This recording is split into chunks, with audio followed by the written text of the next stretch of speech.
मित्रांनो नमस्कार. विदर्भ IAS अकॅडमीमध्ये आपलं सर्वांचं स्वागत.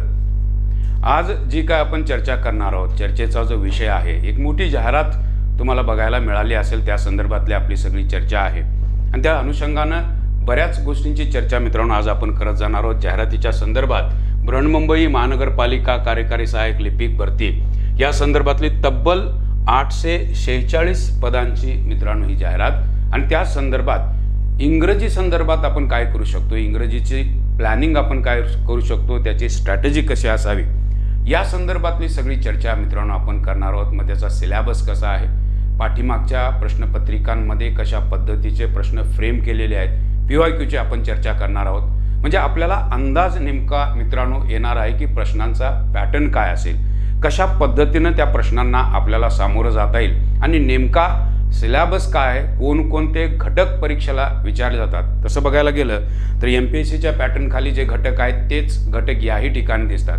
IBPS पॅटर्न खाली गेलात तर थोडीशी काठिण्य पातळी त्याची वरच्या दर्जाची आपल्याला दिसते, पण TCS पॅटर्नकडे गेलात तर मित्रांनो खूप सोपा असा भाग तुम्हाला दिसतो. जे घटक आपण शाळा कॉलेजमध्ये 12वीपर्यंत शिकलेलो आहोत ते सर्व घटक मित्रांनो या ठिकाणी दिसतात आणि त्याची सगळी अनुषंगिक जी चर्चा आहे ती सर्व चर्चा मित्रांनो आज आपण करणार आहोत. घटक कोणते आहेत तेही आपण बघायला चालू करणार आहोत. नाव आहे माझं मित्रांनो संजय जाधव आणि अशा पद्धतीची चर्चा करत असताना एक बॅच आपण चालू केलेली आहे. ती 1 सप्टेंबर 2024 पासून मित्रांनो सुरू होताना दिसते. लाईव्ह प्लस रेकॉर्डेड अशा स्वरूपाची ती मित्रांनो बॅच असणार आहे. पण या सर्व गोष्टींपेक्षा आपण आता जे बघणार आहोत की नेमका घटक कोणते आहेत, सिलेबस काय आहे, त्या संदर्भातली मित्रांनो आपण चर्चा करणार आहोत.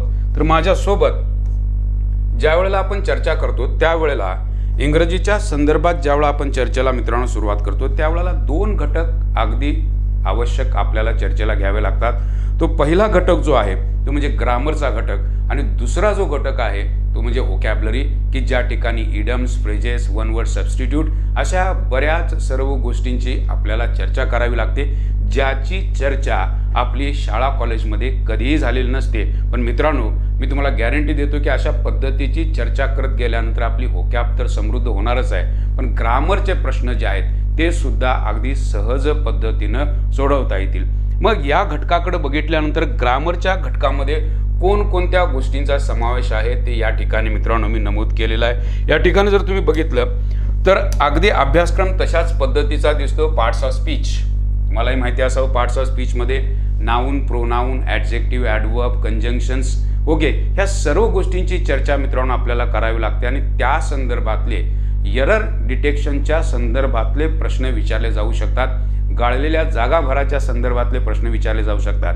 ती सगळी चर्चा मित्रांनो आपण करणार आहोत. हे जे घटक जर बघितलात तर आर्टिकल्स, शाळा कॉलेजमध्ये तुम्हालाही आर्टिकल्स नावाचा घटक झालेला असतो, शाळेत तुम्हाला शिकवलेलं असतं, पण त्याची चर्चा मित्रांनो ज्या पद्धतीनं व्हायला हवी ती झालेली नसते. त्यामुळे आर्टिकल्सवरचे प्रश्न बऱ्यापैकी आपल्याला चुकताना दिसतात. त्या सर्व गोष्टींची मित्रांनो चर्चा अगदी बेसिक पासून ॲडव्हान्सपर्यंत सर्व गोष्टींची मित्रांनो आपण चर्चा करणार आहोत. मग घटक कोणताही असू द्या, मॉडल ॲक्झिलरी असू द्या, डिग्री असू द्या, टेन्सेस असू द्या, नरेशन म्हणजे डायरेक्ट अँड इनडायरेक्ट, व्हॉइसच्या संदर्भातील तुम्हाला माहिती आहे, क्लॉजेस नावाचा घटक, त्याचीही चर्चा मित्रांनो आपण करणार आहोत. हे जसं ग्रामरमध्ये आहे तसे ग्रामरमध्ये आणखीही मित्रांनो काही घटक तुम्हाला दिसतील, त्याची सुद्धा मित्रांनो आपल्याला चर्चा करावी लागेल.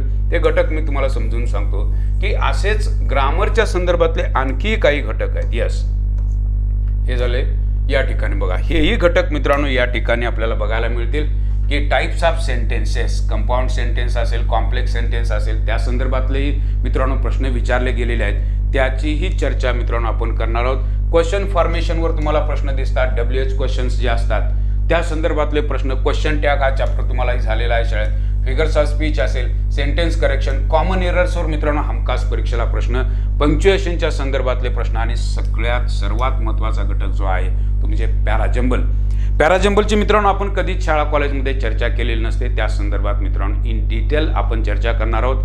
पाठीमागच्या तलाठी परीक्षा असेल किंवा वनरक्षकची परीक्षा असेल, अशा बहुतेक सर्व परीक्षांना मित्रांनो पॅराजंबल नावाचा घटक इन्क्लूड केलेला आहे. हा IBPS पॅटर्न खाली विचारला जातो, TCS पॅटर्न खाली विचारला जातो. मित्रांनो त्याची इत्थंभूत चर्चा आपण करणार आहोत. हमखास 2 तरी प्रश्न मित्रांनो पॅराजंबलवर आपल्याला दिसतील. म्हणजे ग्रामरच्या घटकाकडे बघत असताना या सर्व घटकांची चर्चा मित्रांनो आपण करणार आहोत आणि हे सर्व घटक आपण बघणार आहोत. आता याच्यानंतर मित्रांनो आपल्याला दिसतं ते म्हणजे होकॅबचा भाग.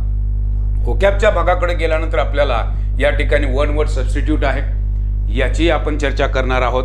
इडम्स अँड फ्रेजेस, स्पेल चेक, स्पेलिंगवरचे मित्रांनो हमखास परीक्षेला प्रश्न आहेत, त्याची सुद्धा चर्चा. म्हणजे एकंदरीत जर घटक जर बघितले तरी MPSC खाली जे सगळे घटक दिसतात तेच सगळे घटक याही ठिकाणी तुम्हाला दिसायला चालू होतील. म्हणजे असं आपल्याला दिसत नाही मिसलेनियस काही क्वेश्चन्स राहतील.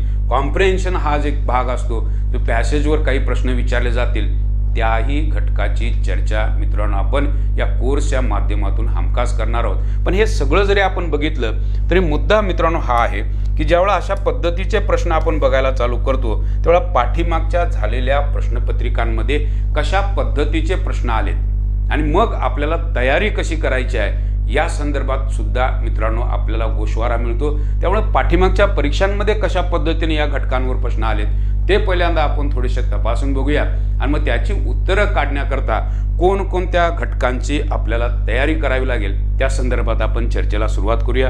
मित्रांनो मी तुमच्यासोबत काही प्रश्न शेअर करणार आहे, ते प्रश्न आपण बघणार आहात आणि ते प्रश्न बघितल्यानंतर त्याची उत्तरं द्यायचा तुम्ही प्रयत्न करणार आहात. या ठिकाणी 30 असा आकडा दिसतो. मित्रांनो आपल्याकडे क्लॉक आहे, तुम्ही 30 सेकंदात या प्रश्नाचं उत्तर द्यायचं आहे. प्रश्न काय आहे बघा, select the most appropriate tense.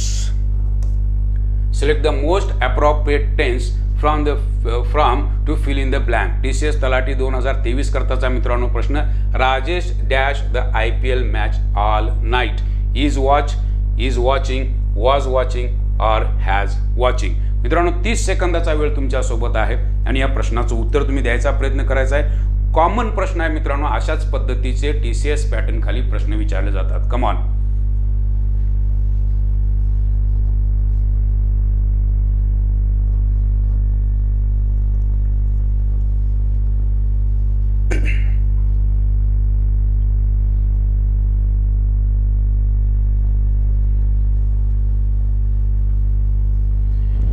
मित्रांनो काय वाटतं प्रश्नाकडे बघितल्यानंतर तुम्हाला काय दिसतं? Rajesh dash the IPL match all night. Okay, आता उत्तराकडे बघितल्यानंतर कॉमन जर गोष्टी आपल्याला माहिती असतील तर अगदी तुम्ही 2 ऑप्शन सहज काढून टाकू शकता. एक तर म्हणजे या ठिकाणी हॅज वॉचिंग दिलेला आहे. टू ज्या वेळेला मित्रांनो हॅवचा फॉर्म असतो, हॅव, हॅज किंवा हॅड असेल तर मित्रांनो आपल्याला मुख्य क्रियापद जे आहे त्याचा थर्ड फॉर्म यावा लागतो. त्यामुळे या ठिकाणी हा D ऑप्शन तर होणार नाही. बेसिक माहिती जर आपल्याकडे अशी परफेक्ट असेल तर D ऑप्शन अगदी प्रश्न न बघता सुद्धा इलिमिनेशन मेथड खाली आपण काढू शकतो. या ठिकाणी बघा is watch is not possible. To बीचा फॉर्म असेल तर मित्रांनो क्रियापदाला ING लागतं. म्हणजे मी अजून प्रश्न वाचलाच नाही पण हे 2 ऑप्शन्स मात्र मी एलिमिनेट केले कारण माझं बेसिक पक्का असेल तर मित्रांनो या प्रश्नांची उत्तरं अगदी सहज पद्धतीने देता येतील. Is watching and was watching. आता या ठिकाणी वाक्याकडे बघितल्यानंतर मॅच जी बघितले गेले ऑल नाईट, संपूर्ण रात्र. ही संपूर्ण रात्र मित्रांनो दाखवतो ते म्हणजे भूतकाळाला. ओके, राजेश हा जो आहे तो IPL मॅच बघत होता ऑल नाईट. दॅट मीन्स या ठिकाणी प्रेझेंट कंटिन्युअस येणार नाही, या ठिकाणी यायला हवा वॉज वॉचिंग. म्हणजे इतके सोपे आय एम सॉरी तर इतके मित्रांनो सोपे प्रश्न विचारले जातात.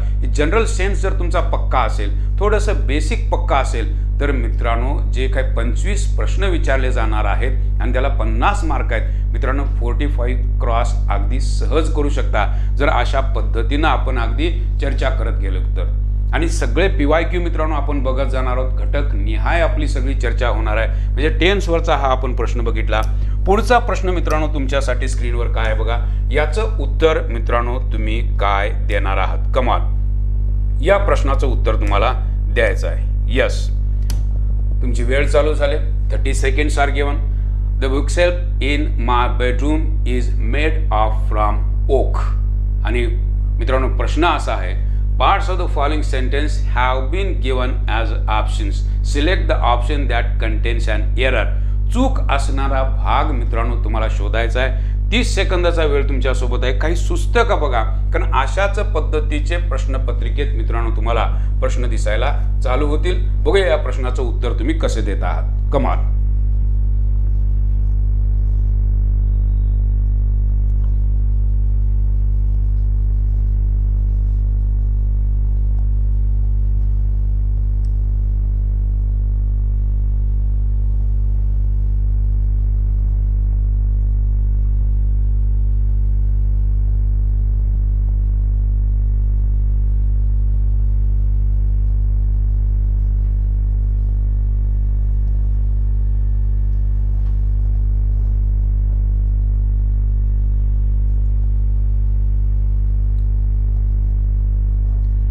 मित्रांनो, प्रश्न बघितल्यानंतर तुम्हाला काय सुचतं?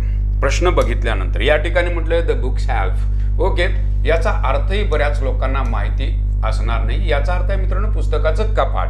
The book shelf in my bedroom is made of from. Yes, या ठिकाणी बघा, या ठिकाणी मित्रांनो तुम्हाला चूक कळाली पाहिजे। घटक आहे मित्रांनो प्रेपोजिशन्स, आणि प्रेपोजिशन्सवर हमखास परीक्षेला प्रश्न विचारले जातात। या ठिकाणी मेड ऑफ फ्रॉम, या ठिकाणी फ्रॉम येता कामा नये, ही बाब लक्षात आली पाहिजे।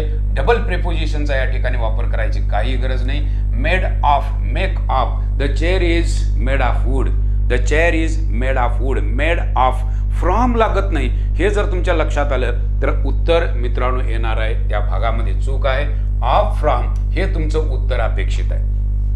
प्रेपोजिशनचा घटक मित्रांनो आपल्याला इन डिटेल अभ्यासावा लागतो, कारण प्रत्येक परीक्षेला कुठं ना कुठंतरी अशा प्रेपोजिशन्सवर हमखास परीक्षेला प्रश्न विचारलेले दिसतात। आणि या सर्व घटकांची चर्चा आपल्या कोर्समध्ये आपण करत जाणार आहोत। TCS तलाठी 2023 करताचा हा प्रश्न प्रेपोजिशनच्या संदर्भातला विचारला गेलेला लक्षात ठेवा। आणि मी सतत सांगत असतो मित्रांनो की ज्या वेळेला तुम्ही असे ऑनलाईन लेक्चर्स ऐकत असता, बघत असता, त्यावेळेला 3 गोष्टी आपल्या सोबत असायला हव्यात। एक म्हणजे नोटबुक, दुसरं म्हणजे पेन, आणि तिसरी जी अत्यंत महत्त्वाची गोष्ट मला वाटते ती म्हणजे एकांत। तुम्ही एकटा असणं खूप गरजेची गोष्ट आहे, आणि जे आपण बोलत जातो ते कुठं ना कुठंतरी वहीमध्ये नोट डाऊन करत जाणं ही गरजेची गोष्ट आहे, कारण हीच गोष्ट तुम्हाला इंग्रजी समृद्ध करण्याकरता उपयोगाची ठरणार आहे। ही बाजू लक्षात घ्यावी लागेल। लक्षात ठेवा, मेड ऑफ, मेक ऑफ अशा पद्धतीनं ऑफ लागतं, ही बाजू लक्षात ठेवा, कायमचं लक्षात ठेवा। आणि हाच प्रश्न मित्रांनो MPSC खाली सुद्धा विचारलेला आहे, पण तो विचारलेला आहे गाळलेल्या जागा भराच्या संदर्भात, आणि इथं तो प्रश्न विचारलेला आहे मित्रांनो एररच्या संदर्भातला हा प्रश्न आहे। म्हणजे कॉन्सेप्ट तेच आहे, फक्त प्रश्नाचं फ्रेमिंग बदललेलं आहे। आणि ज्या माणसाला हे कळतं की TCS पॅटर्न खाली कसे प्रश्न फ्रेम केले जातात, MPSC पॅटर्न खाली कशा पद्धतीचे प्रश्न फ्रेम केले जातात, framing of question might be the different but the base is the same one. Base जो आहे तो अगदी तोच राहतो, फक्त आपल्याला कळालं पाहिजे की असे प्रश्न सोडवत असताना ज्या बारीक सारीक गोष्टी आपण चर्चेला घ्यायला लागलोय त्या सर्व गोष्टी मित्रांनो तुम्ही नोट डाऊन करत चला, आणि हे बघत गेलात तर अगदी सहज पद्धतीनं मित्रांनो अशा पद्धतीच्या प्रश्नांची उत्तरं द्यायला तुम्हाला कुठंही अडचण येताना दिसणार नाही। हा आहे मित्रांनो पुढचा प्रश्न तुमच्यासाठी स्क्रीनवर। 30 सेकंदाचा वेळ तुमच्या सोबत आहे परत एक वेळेला, आणि वाक्य काय बघा, they visited in Kanyakumari dash Vivekananda memorial rock. TCS वनरक्षक 2023 करताचा प्रश्न। 4 ऑप्शन्स तुमच्यासोबत आर्टिकलच्या संदर्भातला मित्रांनो प्रश्न। बघूया लॉजिक तुमचं काय चालतंय। 30 सेकंदाचा वेळ तुमच्यासोबत, कमान।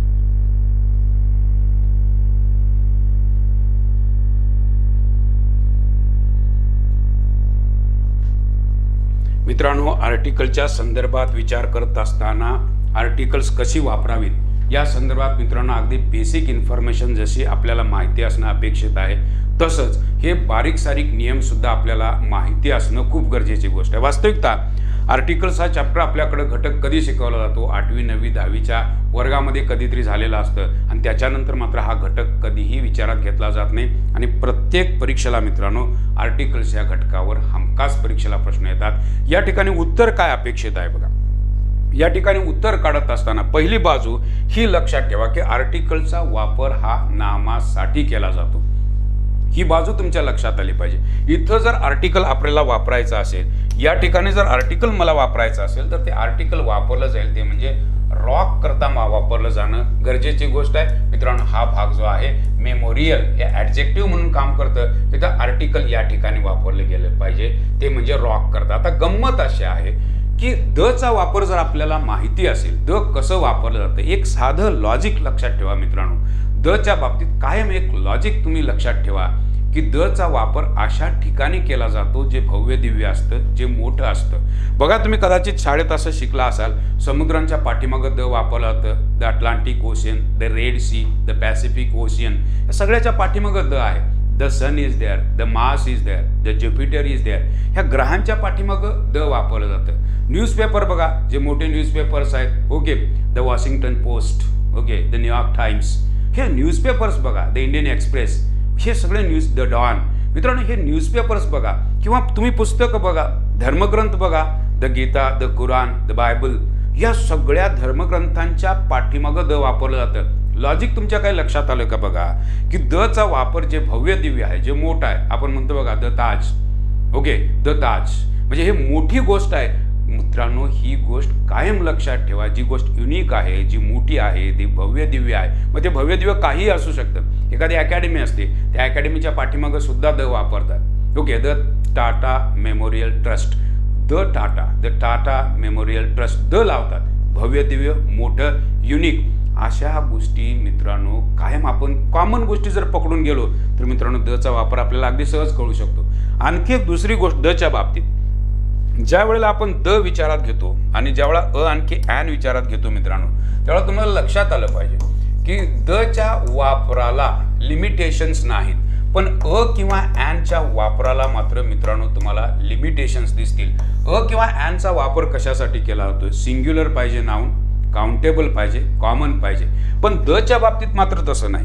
द हे सिंग्युलर नामाच्या पाठीमागं वापरलं जाऊ शकतं, द हे प्लुरल नामाच्या पाठीमागं वापरलं जाऊ शकतं, किंवा ॲन मटेरियल नामांसाठी वापरलं जात नाही, ॲब्स्ट्रॅक्ट नामांसाठी वापरलं जात नाही, पण द मात्र मटेरियल नाउन किंवा ॲब्स्ट्रॅक्ट नाउनच्या पाठीमागं सुद्धा वापरलं जाऊ शकतं। याचा अर्थ मित्रांनो तुम्हाला कळायला पाहिजे, द चा वापर सर्वात जास्त होतो, पण किंवा ॲनचा वापर जो आहे, किंवा ॲनचा जो वापर आहे मित्रांनो तो अगदी तुम्हाला कमी प्रमाणात दिसेल। बघा तुम्ही कोणत्याही न्यूजपेपरचं एखादं पान काढून बघा, त्याच्यामध्ये द ची आलेली संख्या मोजा आणि आणखी ॲनची आलेली संख्या मोजा, बघा तुम्हाला लगेच डिफरन्स दिसून येतो की द चा वापर जास्त दिसतो, कारण द च्या वापरासाठी मित्रांनो लिमिटेशन्स जी आहेत ती खूप कमी आहेत। द सर्रास सगळीकडे वापरलं जातं, पण च्या वापराला मात्र मर्यादा पडतात, किंवा ॲनच्या वापराला। जसं मी म्हणालो मटेरियल नाउनच्या पाठीमागं कधी तुम्हाला किंवा ॲन दिसणार नाही, असं कधीच दिसणार नाही। Water, this is impossible, not at all possible, water is not possible, हे शक्यच नाही। मटेरियल नाउन आहे, कधीच तुम्हाला किंवा ॲनचा वापर दिसणार नाही। ॲब्स्ट्रॅक्ट नाउनच्या पाठीमागं कधीही तुम्हाला किंवा ॲन दिसणारच नाही, ही बाजू लक्षात घ्या। द चा वापर मात्र त्या ठिकाणी चालू शकतो। एक सामान्य लॉजिक मित्रांनो अशा पद्धतीनं जर आपण डेव्हलप करत गेलो, बेसिक टप्पा, आणि हे बघा मुद्दा काय झाला की आर्टिकल तुम्हाला शिकवलं कधी, तर मित्रांनो शाळेत शिकवलं, ते पण 8वी 9वीला, की ज्या वेळेला मेंटल ग्रोथ तेवढी नसते। वास्तविकता आर्टिकल्स नावाचा घटक हा कॉलेजला गेल्यानंतर शिकवायला हवा होता। याचं कारण असं की त्यावेळेला तुम्हाला कदाचित मटेरियल नाउन म्हणजे काय ते कळालं असतं, ॲब्स्ट्रॅक्ट नाउन म्हणजे काय कळालं असतं, कॉमन नाउन म्हणजे काय कळालं असतं। हे सगळं कळतं कधी, वयानुरूप त्या गोष्टी मित्रांनो कळत जातात। पण तुम्हाला माहिती आहे तुमच्या शाळेत शिकवलं AEIOU, an apple, okay, boy, the girl, the road, एवढंच शिकवलंय, आणि याच्यावरच आपण स्पर्धा परीक्षेला हा घटक सोडवायचा प्रयत्न करतो मित्रांनो। या सर्व गोष्टींची चर्चा इत्थंभूत आपण करणार आहोत, जेणेकरून आर्टिकल्सवरचा एकही प्रश्न चुकणार नाही, कारण ECS पॅटर्न खाली हमखास आर्टिकल्सवर प्रश्न विचारले जातात। बघा मी काय करायला लागलोय की प्रत्येक प्रश्नाकडे बघत असताना फक्त उत्तर सांगत आपण पुढे जात नाही आहोत, तर त्या प्रश्नाची खोली काय आहे ते आपण बघायला लागलोय। उत्तर काय लगेचही सांगता येईल, पण मित्रांनो बाकीच्या अनुषंगिक कितीतरी गोष्टी मी तुमच्याशी चर्चेला घ्यायला लागलोय, आणि त्याची चर्चा करत प्रत्येक गोष्ट आपण शिकत समजून घेत पुढे चाललेलो आहोत। पुढचा प्रश्न मित्रांनो तुमच्याकरता स्क्रीनवर काय आहे बघा, अशाच पद्धतीचा प्रश्न अशा तुम्हाला दिसेल। पुन्हा एकदा तुमच्या सोबत हा अत्यंत महत्त्वाचा घटक मित्रांनो, अत्यंत महत्त्वाचा गट आहे की या ठिकाणी तुम्हाला पॅराजंबल जे म्हणतात तो पॅराजंबलचा प्रश्न मित्रांनो या ठिकाणी विचारलेला आहे आणि हे वाक्य तुम्हाला जे आहेत ती जोडायचे आहेत. Sentences of the paragraph are given below in jumbled order. In jumbled ऑर्डरमध्ये ही सगळी सेंटेन्सेस दिलेली आहेत, ती तुम्हाला अरेंज करायची आहेत. Arrange the sentences in correct order to form a meaningful and coherent paragraph. TCS DVT 2023चा मित्रांनो प्रश्न तुमच्यासोबत असे 4 पर्याय आहेत. 30 सेकंदाचा वेळ मित्रांनो मी तुम्हाला देणार आहे आणि you have to try for this question on the screen. आपका जवाब आपके सामने है और आपके पास 30 सेकंड्स है. यस, काय मित्रांनो याचं उत्तर असं वाचून बघा, काही सुचतंय का? नाहीतर मी आहेच. कशा पद्धतीनं सहज उत्तर काढता येतं ते सुद्धा मी तुम्हाला दाखवून देईन, पण तुम्ही ट्राय करायला काही हरकत नाही. कमाल.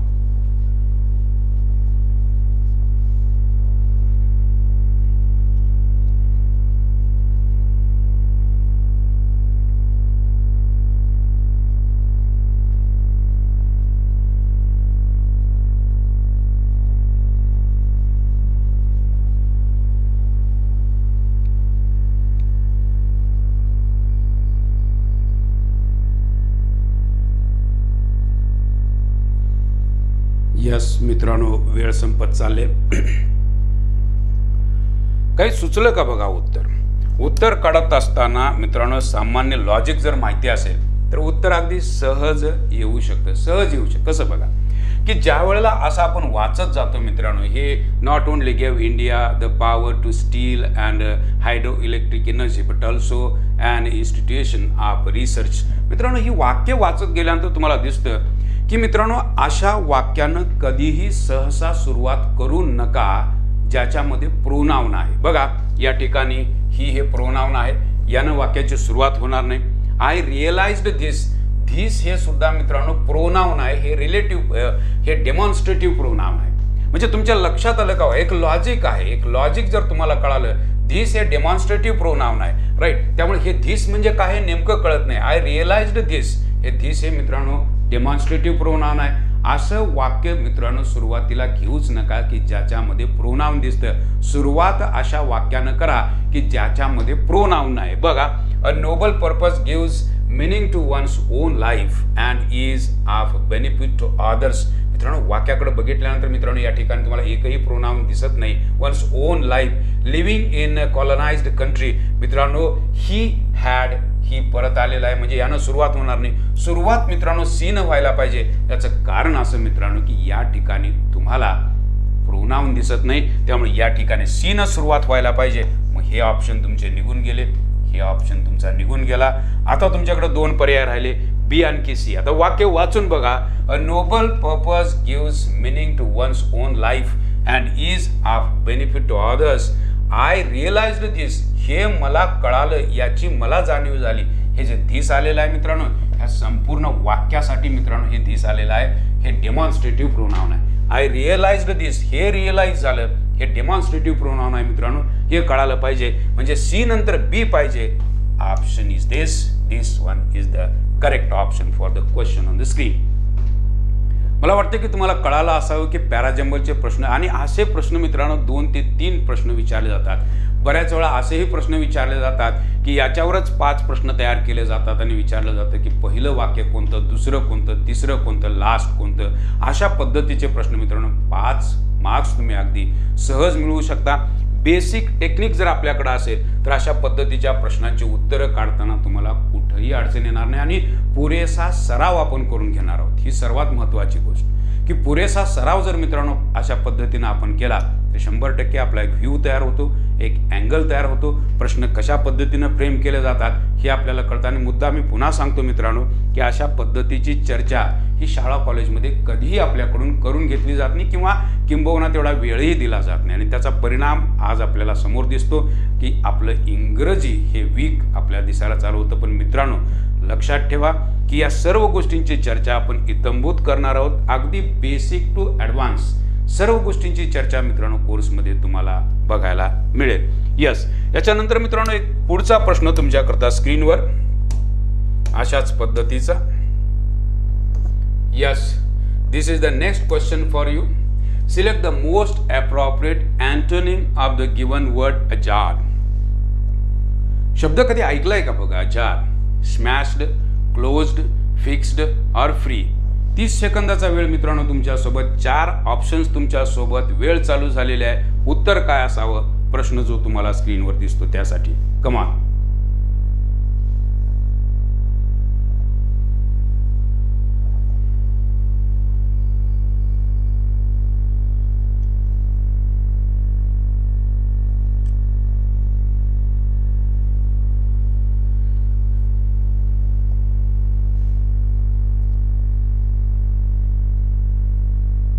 मित्रांनो हा जो शब्द आहे अजार, हा शब्द MPSC खाली सुद्धा विचारला गेलेला शब्द आहे. अजार.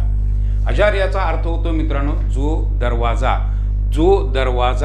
आपल्याला उघडा दिसतो, थोडासा उघडा ज्या वेळेला दिसतो त्यावेळेला त्याला म्हटलं जातं मित्रांनो अजार. दरवाजा ज्यावेळेला थोडा उघडा असतो त्यावेळेला त्याला म्हटलं जातं अजार. मग उघडा त्याच्या संदर्भात विरुद्धार्थी शब्द पाहिजे असेल तर मित्रांनो तो होईल क्लोज्ड. म्हणजे हे शब्द आपल्याला माहिती पाहिजेत. दरवाजासाठी मित्रांनो हा शब्द वापरला जातो. अजार हा शब्द तुम्ही टाईप करून बघा, तुम्हाला दिसेल की हा दरवाजासाठी वापरला जाणारा शब्द आहे. The door is ajar, the door is ajar, the door is ajar. याचा अर्थ तो दरवाजा थोडासा उघडा आहे असा त्याचा अर्थ होतो. त्याला विरुद्धार्थी शब्द आहे मित्रांनो क्लोज्ड. म्हणजे आपल्याला असे बरेच शब्द माहिती नसतात आणि मग शब्द माहिती नाहीत ही काही चूक आपली नाही आहे, कारण अशा पद्धतीच्या शब्दांना आपण कधी सामोरं गेलेलो नाही आहोत, किंबहुना असे शब्द आपण ऐकलेले नाही आहेत. त्यामुळं मित्रांनो हे सगळे शब्द आपल्याला अवघड जातात. प्रत्येक शब्द आपण लिहून घेणार आहोत, एक वही तयार करणार आहोत आणि PYQ हे सतत बघत जाणार आहोत. मित्रांनो शब्दांचा प्रॉब्लेम हळूहळू तुम्हाला सुटताना दिसेल. आज नवीन शब्द कळाला अजार, याचा अर्थही तुम्हाला मी सांगितलेला आहे. इसी के साथ अगला सवाल. यस मित्रांनो पुढचा प्रश्न तुमच्यासाठी स्क्रीनवर कशा पद्धतीने आहे बघा. याचं उत्तर मित्रांनो तुम्ही काय देणार आहात. 30 सेकंद याही प्रश्नाकरता तुमच्याकडे आहेत. Select the most appropriate option to fill in the blank. We went to dash parliament to meet politicians. TCS Talathi 2023 करताचा प्रश्न स्क्रीनवर. आपके पास 4 options A, B, C and D. आपको चुनना है सही जवाब. Yes come on.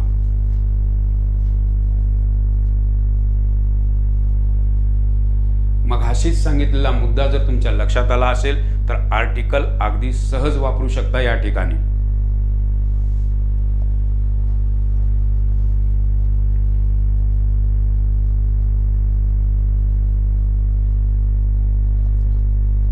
यस ज्याचा ऑब्झर्वेशन मित्रांनो पक्का आहे त्याला नियम पाठच करावा लागत नाही, त्याला लगेच कळतं.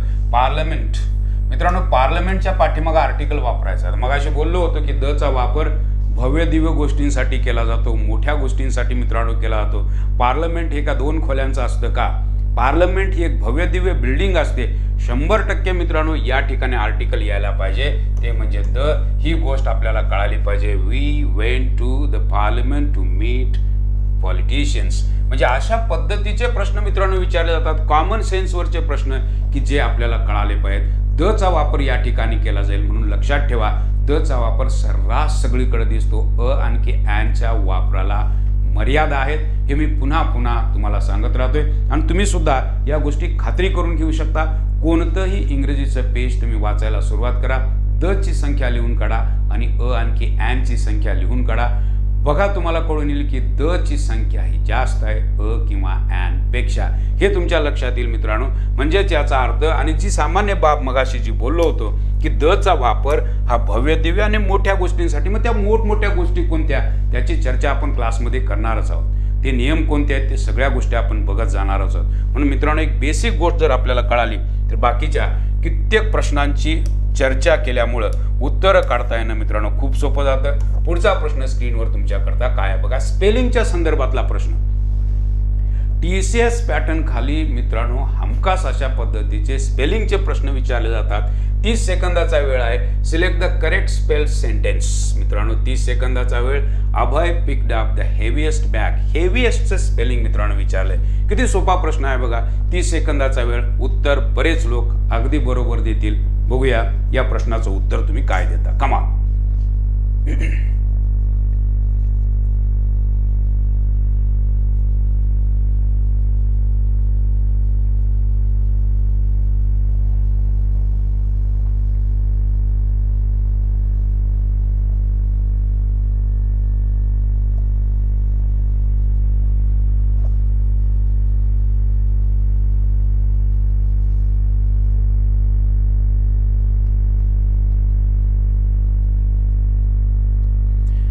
मित्रांनो, बऱ्याच लोकांचं उत्तर अगदी बरोबर येण्याची दाट शक्यता. हेवीएस्टचं स्पेलिंग मित्रांनो आहे अगदी बरोबर. बी हा option. Abhay picked up heaviest, VIEST. Superlative degree, superlative डिग्रीच्या पाठीमागं द येतं. या ठिकाणी अगदी बरोबर वापरलेलं आहे. पण हे जे द आलेलं आहे कायम लक्षात ठेवा, हे हेवीएस्टसाठी आलेलं नाही, ते बॅगसाठी आलेलं आहे. वापरलेलं आहे ॲडजेक्टिव्हच्या पाठीमागं, पण वापरलं जातं मित्रांनो ते नामासाठी. आर्टिकल हे वापरलं जातं नामासाठी, ही गोष्ट लक्षात घ्या. ते ॲडजेक्टिव्हच्या पाठीमागं येऊ शकतं, पण ते असतं नामासाठी, ही बाजू लक्षात घ्या. हे हेवीएस्टच्या पाठीमागं आलेलं आहे म्हणजे हे हेवीएस्टसाठी हे द वापरलेलं नाही, तर हे वापरलं बॅगसाठी, ही बाब लक्षात येऊ दे. बऱ्याच लोकांना असा नियम पाठ केलेला असतो की हेवीएस्टच्या पाठीमागं द म्हणजे हेवीएस्टसाठी द वापरलेलं नाही, तर ते वापरलेलं आहे बॅगसाठी, ही गोष्ट लक्षात घ्या. आर्टिकलचा आणि नामाचा संबंध असतो, ॲडजेक्टिव्हचा संबंध नसतो. पण ॲडजेक्टिव्हच्या पाठीमागं आर्टिकल मात्र येऊ शकतं. या गोष्टी आपल्याला कळाल्या पाहिजेत. या बारीक सारीक गोष्टी मित्रांनो आपण चर्चेला घ्यायला लागलोय, कारण या बऱ्याच वेळेला आपल्याला विस्मृतीत गेलेल्या गोष्टी असतात. कारण कधी काळी हा शाळेत असताना तुम्हाला शिकवलेला घटक आहे आर्टिकल नावाचा, आणि गुरुजींनी फक्त इतकं सांगितलंय येई आयो येऊ दिसल्यानंतर ॲन वापरा. पण मित्रांनो तसंही नसतं मित्रांनो. बऱ्याच वेळेला ॲपलच्या पाठीमागं सुद्धा द येऊ शकतं. ते कसं येऊ शकतं, त्याचे काय क्लॉजेस असू शकतात, त्या संदर्भातली सगळी चर्चा, इत्थंभूत चर्चा मित्रांनो आपण करत जाणार आहोत. आर्टिकल्स हा घटक अत्यंत महत्त्वाचा आहे एवढ्यासाठी की प्रत्येक परीक्षेला याच्यावर प्रश्न दिसतात. मग ते IBPS असो, TCS पॅटर्न असो, नॅशनल लेवलची एक्झाम असो किंवा स्टेट लेवलची एक्झाम असो, हमखास परीक्षेला मित्रांनो आर्टिकल्सवर प्रश्न येतात. म्हणून हा घटक इत्थंभूत आपल्याला अभ्यासावा लागतो. पुढचा प्रश्न मित्रांनो काय आहे बघा, कशा पद्धतीने त्या प्रश्नाचं तुम्ही उत्तर देऊ शकाल. यस, काय मित्रांनो उत्तर द्याल. व्होकॅबच्या संदर्भातला मित्रांनो हा प्रश्न. Select the most appropriate meaning of the given proverb. TCS वनरक्षक 2023. Don't put all your eggs in one basket. एकाच बास्केटमध्ये सगळी अंडी ठेवू नका. यस, आता अंडी पर्टिक्युलर ती अंडी आहेत का नाही, त्याच्यातून आपल्याला नेमका बोध काय होतो ते तुम्हाला सांगायचं आहे. Don't risk everything in one business. Don't talk to everyone you meet. Don't keep your food uncovered or don't ask anyone for help. Yes, what would be the correct option for the question on the screen? सही जवाब इसका क्या हो सकता है? आपके pass सिर्फ बचे हैं 10 सेकेंड्स. Come on.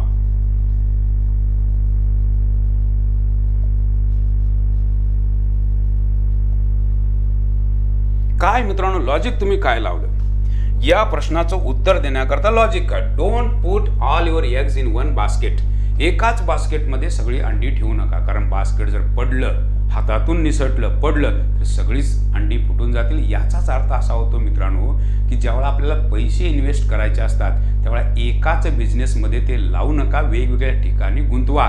कारण त्यामुळे लॉस झाला तर पर्टिक्युलर एखाद्या गोष्टीचा होईल, पण बाकीचे पैसे मात्र तुमचे वाचू शकतात. याचाच अर्थ मित्रांनो या ठिकाणी उत्तर जे पाहिजे ते म्हणजे A, don't risk everything in one business is the correct option. म्हणजे अशा पद्धतीचे सामान्य लॉजिकचे प्रश्न की जे आपल्याला विचारले जातात, पण याचा सराव होणं मित्रांनो खूप गरजेची गोष्ट आहे. अचानक जेव्हा अशी इडम किंवा फ्रेज किंवा प्रोवर्ब तुमच्या समोर येते तेव्हा तुम्हालाही कळत नाही, कारण एक तर आपलं वाचनाचं स्पीड खूप कमी असतं, इंग्रजीतलं आपण वाचलेलंच नसतं. त्यामुळं लक्षात घ्या, PYQ जर आपण बघत गेलो, अशा पद्धतीचे प्रश्न जर आपण ऐकत गेलो, आणि language is learn just by listening. भाषा माणूस कशी शिकतो तर ते ऐकून शिकतो. म्हणी तुम्हाला ज्या मराठीतल्या येतात त्या कशा येतात? ऐकून येतात. बऱ्याचशा 99% ज्या म्हणी असतात, ओके, वाक्यप्रचार असतात, हे तुम्ही कुठं ना कुठंतरी ऐकलेले असतात, त्यामुळे ते तुम्हाला यायला चालू होतात. इंग्रजीतल्या इडम्स फ्रेजेस आपण कधी ऐकलेले आहेत? कधीही ऐकलेले नाहीत. म्हणून मित्रांनो सतत सांगतोय की उत्तम संपर्कातून मित्रांनो भाषा डेव्हलप होते, इडम्स फ्रेजेस यायला चालू होतात, आणि तेच आपण करणार आहोत. या सर्व गोष्टींची चर्चा आपण दररोज करत जाणार आहोत. मी सतत सांगतोय की अशा गोष्टी लिहून घ्या, सतत बघा. टप्प्याटप्प्यानं हळूहळू होणारी सुधारणा तुमची तुम्हाला जाणवताना जाणवेल. यस, अगला सवाल आपके लिए स्क्रीन पर ये रहा. इस बार जवाब आपको देना है. यस, 30 सेकंड्स आपके पास है. यस मित्रांनो, खूप क्रुशियल क्वेश्चन ज्याचं बेसिक पक्का आहे, त्याचं मात्र उत्तर मित्रांनो अजिबात चुकणार नाही. Select the most appropriate option to fill in the blank. TCS वनरक्षक 2023. Where is the child dash was crying. She is there, who is there, it is there और व्हिच इज देयर. 4 विकल्प आपके सामने. 30 सेकंड्स आपके pass है, समय अवधि आपको शुरू करके दिया है और आपको जवाब देना है। यस, 4 विकल्प आपके पास। Come on.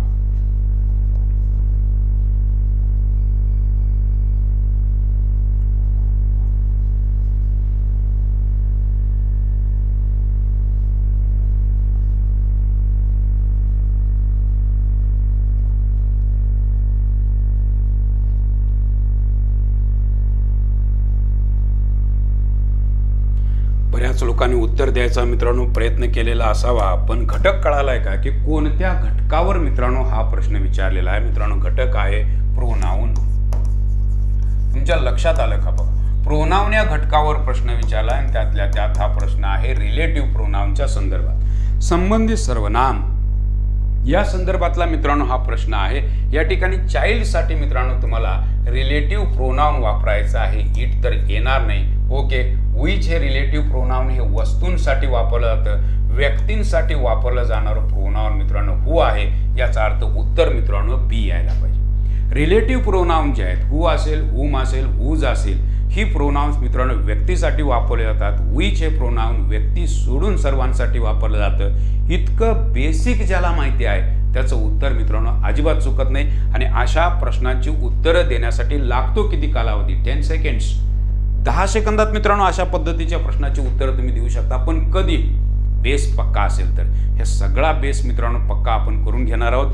प्रोनाउन असेल, नाउन असेल, आर्टिकल्स असेल, टेन्सेस असतील, यस नरेशन असेल, ज्याला डायरेक्ट आणि इनडायरेक्ट म्हणतात, व्हॉइस असेल, सगळ्या गोष्टींची मित्रांनो आपण घटक निहाय चर्चा आणि ती ही PYQ सोबत आपण करणार आहोत, जेणेकरून परीक्षेला गेल्यानंतर तुम्हाला असं वाटणार नाही की आपण हा घटक शिकलेलो नाही आहोत, असं तुम्हाला अजिबात वाटणार नाही। कारण त्या सगळ्या घटकांची चर्चा ऑलरेडी आपण केलेली असल्यामुळे कुठेही तुम्हाला अडचणी येताना दिसणार नाही। TCS तलाठी 2023 करताचा मित्रांनो हा पुढचा प्रश्न तुमच्यासाठी स्क्रीनवर। Select the most appropriate antonym of the underline word TCS तलाठी 2023। We reached the small flattened summit together. त्या समिटला मित्रांनो अंडरलाइन केले आणि त्याने विचारले एंटोनिम याचा अर्थ विरुद्धार्थी शब्द। Top is there, base is there, reaching is there, starting point is there. What would be the correct option? आपके पास समय अवधि सिर्फ 20 सेकंड्स है। Come on, go fast.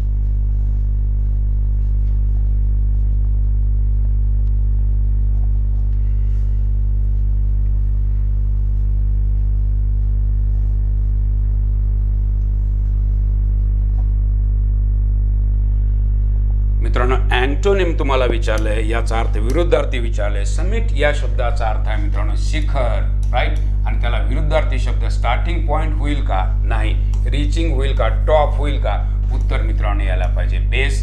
Very simple question, साधे साधे शब्द मित्रांनो विचारले जातात की जे आपल्याला माहिती असणं अपेक्षित आहे। फार अवघड प्रश्न नसतात मित्रांनो, फक्त त्या प्रत्येक प्रश्नाची चर्चा करत जाणं, ऐकत जाणं आणि शिकत जाणं ही गरजेची गोष्ट आहे, ते आपण करायला लागलोय। अशा पद्धतीची चर्चा मित्रांनो इंग्रजीमध्ये तुम्हाला 100% समृद्ध बनवणार आहे, ही बाब लक्षात घ्या। आणि अशाच पद्धतीच्या चर्चेतून आपण शिकत जाणार आहोत। वाक्य बघा, how will you tell your friend in passive voice that you have written a book recently? Passive voice मित्रांनो त्याने विचारला, you have written a book recently. अशा पद्धतीचं प्रश्नार्थक वाक्य त्यांनी केलेलं आहे। पण मित्रांनो याचं उत्तर देण्याकरता साधं लॉजिक जर तुमच्याकडे असेल तर उत्तर अगदी सहज येऊ शकतं। या 4 पर्यायांमधून तुमचं लॉजिक काय आहे बघा, चेक करा, उत्तर चुकता कामा नये। ज्याचं स्ट्रक्चर पॅसिव्हचं व्यवस्थित आहे, ज्याला माहिती आहे, त्याचं उत्तर मात्र 100% बरोबर येणार आहे। कम on, go for this question on the screen. Come on, आपके पास सिर्फ 10 सेकंड्स।